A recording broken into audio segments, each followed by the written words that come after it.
ದಾವಣಗೆರೆ ದಕ್ಷಿಣ ಉಪಚುನಾವಣೆಯ ಬಿಜೆಪಿ ಅಭ್ಯರ್ಥಿ ಶ್ರೀನಿವಾಸ್ ದಾಸ್ಕರಿಯಪ್ಪ ಅವರಿಗೆ ಜೆಡಿಎಸ್ ಸಂಪೂರ್ಣ ಬೆಂಬಲ ನೀಡಲಿದೆ ಎಂದು ಜೆಡಿಎಸ್ ಮಾಜಿ ಶಾಸಕ ಎಚ್.ಎಸ್. ಶಿವಶಂಕರ್ ಹೇಳಿದರು.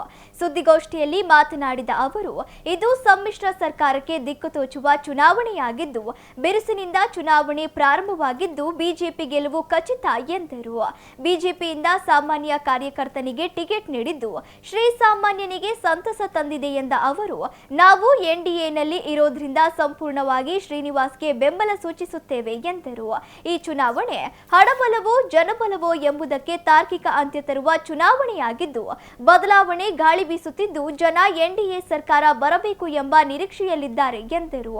ದಕ್ಷಿಣ ಕ್ಷೇತ್ರಕ್ಕೆ ಕಾಂಗ್ರೆಸ್ ಅಭ್ಯರ್ಥಿಯಾಗಲು ಪೈಪೋಟಿ ನಡೆಯುತ್ತಿದ್ದು, ಅದು ನಮಗೆ ವರದಾನವಾಗಲಿದೆ ಎಂದ ಅವರು, ಬ್ರಿಟಿಷರಿಂದ ಸ್ವಾತಂತ್ರ್ಯ ಸಿಕ್ಕ ರೀತಿ ಈ ಬಾರಿ ಮುಸ್ಲಿಮರಿಗೆ ಆಗ್ತಾ ಇದ್ದು, ಸ್ವಾಭಿಮಾನ ಉಳಿಯಬೇಕಾದರೆ ಮುಸ್ಲಿಮರು ಚುನಾವಣೆ ಸ್ಪರ್ಧೆ ಮಾಡಬೇಕು ಎಂದರು. ಶ್ರೀನಿವಾಸ್ ಅವರ ತಂದೆ ಜೆಡಿಎಸ್ನಲ್ಲಿದ್ದವರು, ಬೇರು ಇಲ್ಲಿದೆ, ಕುಡಿ ಬಿಜೆಪಿಯಲ್ಲಿ ಬೆಳೀತಾ ಇದೆ ಎಂದ ಅವರು, ಈ ಬಾರಿ ದಕ್ಷಿಣ ಕ್ಷೇತ್ರದಲ್ಲಿ ಬಿಜೆಪಿ ಗೆಲುವು ಪಕ್ಕಾ ಎಂದರು. ಉಪಚುನಾವಣೆ ಯಾರೂ ನಿರೀಕ್ಷೆ ಮಾಡಿರಲಿಲ್ಲ. ದಿವಂಗತ ಶಾಮನೂರು ಶಿವಶಂಕರಪ್ಪನವರು ಅಕಾಲಿಕ ಮರಣದಿಂದ ಬಂದಿರತಕ್ಕಂಥ ಚುನಾವಣೆ ಇದು. 2028ರ ಏನು ಸಮ್ಮಿಶ್ರ ಸರ್ಕಾರಕ್ಕೆ ದಿಕ್ಕು ತೋರಿಸ್ತಕ್ಕಂಥ ಚುನಾವಣೆ ಇದಾಗ್ಬೋದು ಅಂತ ನಾವೆಲ್ಲ ನಿರೀಕ್ಷೆ ಮಾಡಿದ್ದೀವಿ. NDA ಚುನಾವಣೆ ಭಾಳ ಬಿರುಸಿನಿಂದ ಪ್ರಾರಂಭ ಆಗ್ತಾ ಇದೆ. BJPಯಲ್ಲಿ ಪೈಪೋಟಿ ಇತ್ತು, ಆದರೆ ಯಾರಿಗೆ ಕೊಟ್ಟರು ನಾವು ಒಟ್ಟಾಗಿ ಚುನಾವಣೆ ಮಾಡ್ತೀವಿ ಅಂತ ಹೇಳಿದರು.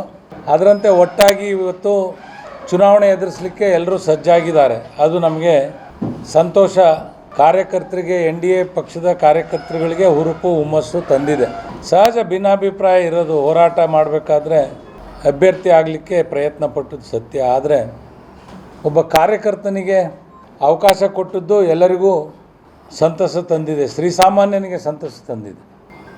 ನಮ್ಮ ಪಕ್ಷ NDAನಲ್ಲಿರೋದ್ರಿಂದ ನಾವು ಸಂಪೂರ್ಣವಾಗಿ BJPಯ ಅಭ್ಯರ್ಥಿಯಾಗಿರ್ತಕ್ಕಂಥ ಶ್ರೀನಿವಾಸ್ ದಾಸ್ಕರಿಯಪ್ಪನವ್ರಿಗೆ ಬೆಂಬಲವನ್ನು ಸೂಚಿಸ್ತೇವೆ. ಇವತ್ತು ರಾಜಕಾರಣದಲ್ಲಿ ಜಾತಿಯೇ ಮೇಲ್ಗೈ ಸಾಧಿಸ್ತಕ್ಕಂಥ ವಾತಾವರಣ. ಆದರೆ ನೀತಿ ಆಧಾರದ ಮೇಲೆ ಪ್ರಾಮಾಣಿಕವಾಗಿ ದುಡಿಮೆ ಮಾಡ್ತಕ್ಕಂಥವ್ರಿಗೆ ಅವಕಾಶ ಸಿಗ್ತದೆ, ರಾಜಕಾರಣದಲ್ಲಿ ಸ್ಥಾನಮಾನಗಳು ದೊರೀತವೆ ಅನ್ನೋದಕ್ಕೆ ಇವತ್ತಿನ BJP ಅಭ್ಯರ್ಥಿಯ ಆಯ್ಕೆ ಒಂದು ನಿದರ್ಶನ ಅಂತ ನಾನು ಭಾವಿಸಿದ್ದೇನೆ. ಈ ಚುನಾವಣೆ ಹಣಬಲವೋ ಜನಬಲವೋ ಅನ್ನುವ ಒಂದು ತಾರ್ಕಿಕ ಅಂತ್ಯಕ್ಕೆ ತರುವಂತಹ ಚುನಾವಣೆ ಇದು. ಜನರಲ್ಲಿ ಬದಲಾವಣೆ ಗಾಳಿ ಬೀಸ್ತಾ ಇದೆ. ಜನರು NDA ಸರ್ಕಾರ ಬರಬೇಕು ಅನ್ನೋ ನಿರೀಕ್ಷೆಯಲ್ಲಿ ರಾಜ್ಯದಲ್ಲಿ ನಿರೀಕ್ಷೆಯಲ್ಲಿದ್ದಾರೆ. ಅದರಲ್ಲೂ ವಿಶೇಷವಾಗಿ ಇವತ್ತು ನನಗನ್ನಿಸ್ತದೆ ಕಾಂಗ್ರೆಸ್ನಲ್ಲಿ ಅಭ್ಯರ್ಥಿ ಆಗಲಿಕ್ಕೆ ಪೈಪೋಟಿ ಜಾಸ್ತಿ ಆಗ್ತಾ ಇದೆ. ಅದು ನಮಗೆ ವರದಾನವೇ. ಇದುವರೆಗೂ ಮಾನ್ಯ ಶಿವಶಂಕರಪ್ಪನವರು ಜೀವಿತಾವಧಿಯವರೆಗೂ ಮುಸಲ್ಮಾನರು ಬೆಂಬಲ ಕೊಟ್ಟಿದ್ದರು.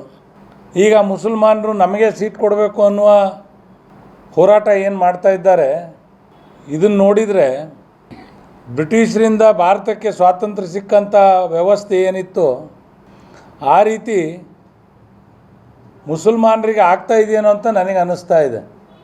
ಇದುವರೆಗೂ ಸ್ವಾಭಿಮಾನವನ್ನು ಬದಿಗೊತ್ತಿ, ಯಾಕಂದರೆ ಸುಮಾರು 70-80 ಸಾವಿರ ಮತಗಳಿದ್ದರೂ ಕೂಡ ಸ್ವಾಭಿಮಾನವನ್ನು ಬದಿಗೊತ್ತಿ ಕೆಲಸ ಮಾಡ್ತಾಯಿದ್ರು ಕಾಂಗ್ರೆಸ್ಸಿಗೆ.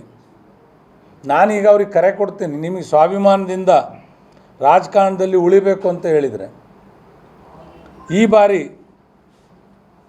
ಚುನಾವಣೆಯಲ್ಲಿ ನೀವು ಅಭ್ಯರ್ಥಿ ಆಗಬೇಕು, ನಿಮ್ಮ ಶಕ್ತಿಯನ್ನು ಪ್ರದರ್ಶನ ಮಾಡಬೇಕು ಅಂತೇಳಿ ನಾನು ಕರೆ ಕೊಡಲಿಕ್ಕೆ ಬಯಸ್ತೀನಿ.